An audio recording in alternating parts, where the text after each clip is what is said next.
Let me tell you something, you won't believe this, but it happened to me. I woke up one morning and there she was, Karen, standing on my driveway holding a sledgehammer and going to town on my car. Not just any car, mind you, but my $90,000 Dodge Challenger Hellcat. She was smashing it to pieces, all because she didn't like how loud my exhaust was. Yeah, you heard that right. My exhaust. And this wasn't even some dramatic scene from a movie. This was real life. The kind of life where an HOA Karen could think she had the power to destroy your property for no reason other than her own frustration. Now, I'm not exactly the type to get involved in neighborhood politics, but I'm an HOA member, and I know the drill. I follow the rules. I keep my head down, and I get along with my neighbors, or at least I try to. I thought I had things figured out. I didn't expect a car guy like me to be living in a world of petty grievances. But when you're in an HOA community, you're basically a sitting duck for things like this. So here's the deal. I'm a car guy.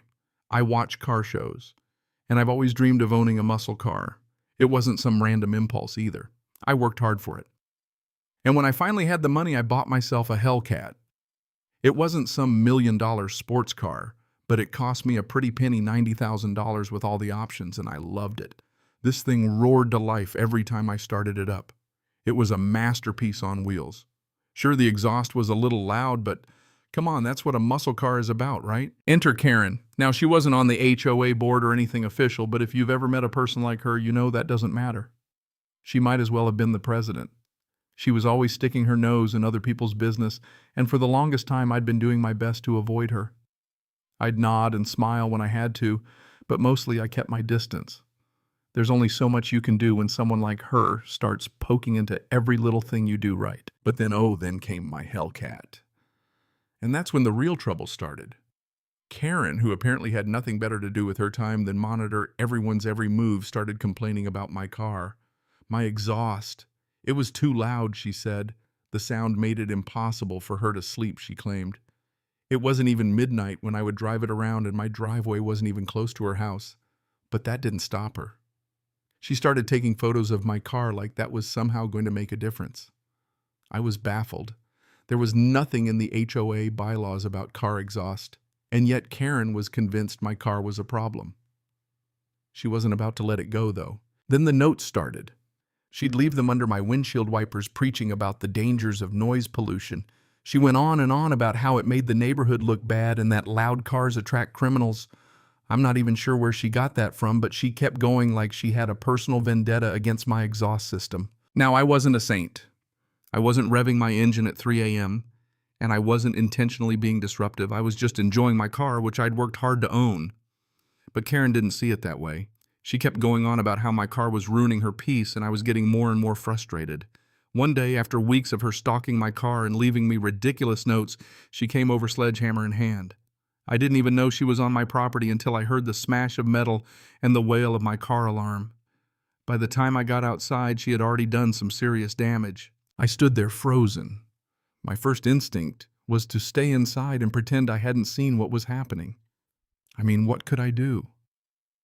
She was on my property destroying my car, and I wasn't sure if confronting her would make things worse. But then I realized something. I couldn't just let her get away with this. So I walked outside and screamed at her, "Get away from my car!" She turned to me, smug as ever, and said, "I'm doing this because I have the right. The HOA allows me to act as the enforcer of the rules." That was the last straw. She hit my car one more time for emphasis, and I stood there watching my car get destroyed. My beautiful Hellcat. The doors, the hood, the windshield, everything was wrecked. The exhaust. Oh, she didn't just scratch it.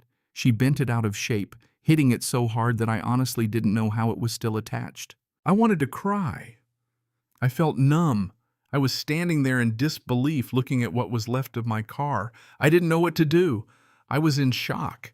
The only thing I could think to do was call my brother. I sent him pictures and videos of the wreckage, but honestly, I didn't know if that would be enough. What could I do to fix this? How could I get her to pay for this? Then something inside me shifted. I couldn't just let it go. I wanted revenge. I wanted karma to do its work, and I wanted to watch it happen. I didn't call the police right away, but I knew I had to do something. I was pissed off, and I wanted Karen to pay. It wasn't enough for her to just face the consequences. I wanted her to understand how it felt to lose something you loved for no reason at all. But before I could act on it, I realized I needed to take the right steps. So I went straight to the HOA board. I showed them the damage to my car, and I confirmed that Karen's complaints weren't even authorized by the board. They didn't take her side. In fact, they told me I needed to file a police report for the damage to go any further. The police, I wasn't sure they could help, but I was wrong.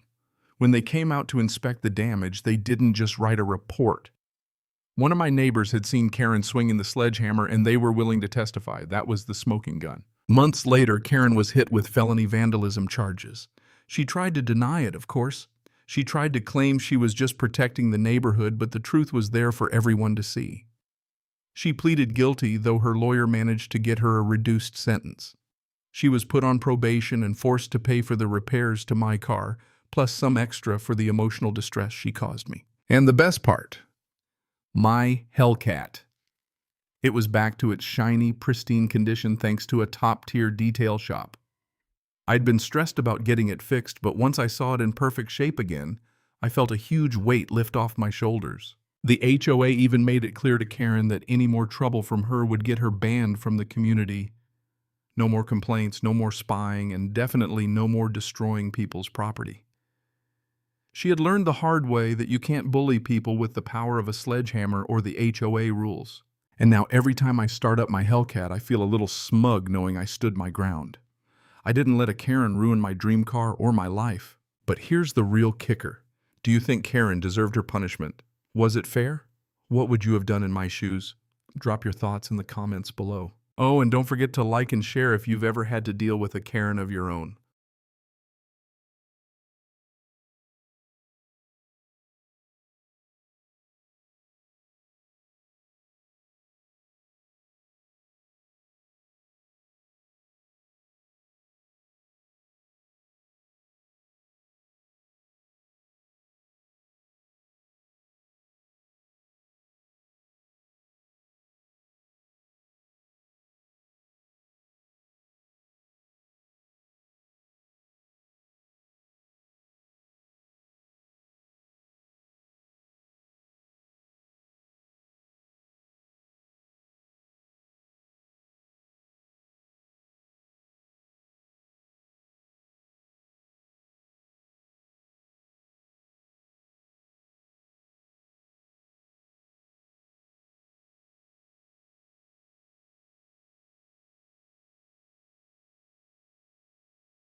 Cảm ơn các bạn đã xem video.